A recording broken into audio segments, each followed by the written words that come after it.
Alright fans, here we are and we're listening to the audio that is coming out of the onboard, like the stock speakers that come with my little camera. It might sound pretty good, but as you can tell, it's going to change the further I get away, which is going to make my cameraman really annoyed when he tries to focus. And hopefully as I get a bit closer, you might start to see, you might want to push that button. You might start to hear a slightly a difference in the noise too, especially as I get closer to and closer. Alright, so now we're going to try a bit of an aftermarket microphone. It's got a deceased cat on the front. I think they call it a dead cat. That's kind of wind reduction, which might be helpful when you're outside. That's what the mic looks like. So we have attached the microphone with the dead cat on top of the camera. We have taken the plug that comes with the mic and put it into the camera. So it's not a super technical thing. It's not too confusing. Even a photographer can do it. It is that easy. Hopefully what this will do is just elevate the quality of the sound overall. So you might find that everything sounds better, which is good. That means if there's a bloke who pulls up next to us, who's being Commodore and starts revving, that's going to sound better too, but it's also going to impact upon the sound. It's going to be competing with my voice, which if you've ever heard a fully sick, hotted up Commodore, not a bad thing. Alright gang, now we've brought out a light because we are going so slow and we're running out of heaps of light. So this is a little lapel mic and it costs the same as the big mic we used before. Alright, so as you can see, I am way further back from the camera now, but fingers crossed, the audio is sounding really, really nice. And that is because I've got a little microphone hooked up to my collar. It's that lapel mic. And it's basically getting up in my face and recording right off my mouth. You've probably noticed that all the nice ambient noise is probably not as strong because there's not as many trucks driving under my chin.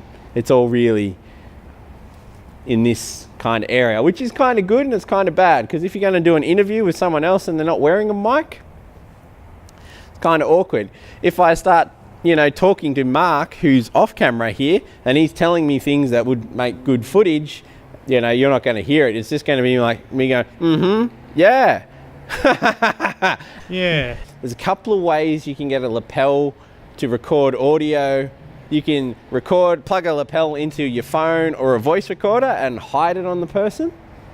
Or you can kind of do this lo-fi setting, which is, don't worry, it's going to stay reasonably PG, where we have the cord plugged into what is effectively an extension cord.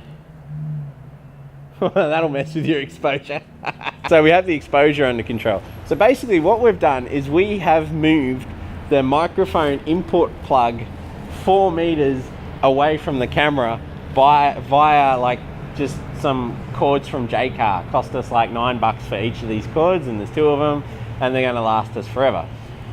So that's a really low tech way to get epic audio straight into your camera. Just buy an extension cord. We are back on just straight up on camera audio just for this little tidbit.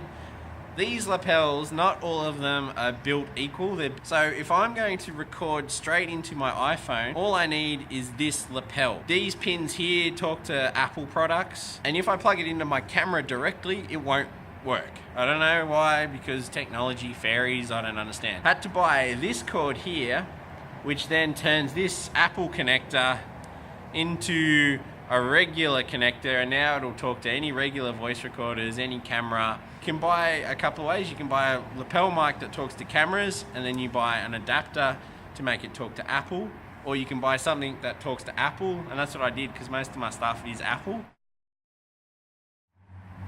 Alright gang, so in case you're wondering how Mark has been lighting me as soon as the light dropped, Mark, can you show us how You've been lighting me. It is literally just a little LED panel you can buy from a shop. You can get them from Bunnings. These things, if you get a photography related one, they can cost about 80 bucks or 100 bucks. Yeah, about that. If you get them from Bunnings, they can 30, 40 bucks. Yeah, they mightn't be quite as powerful. Yeah.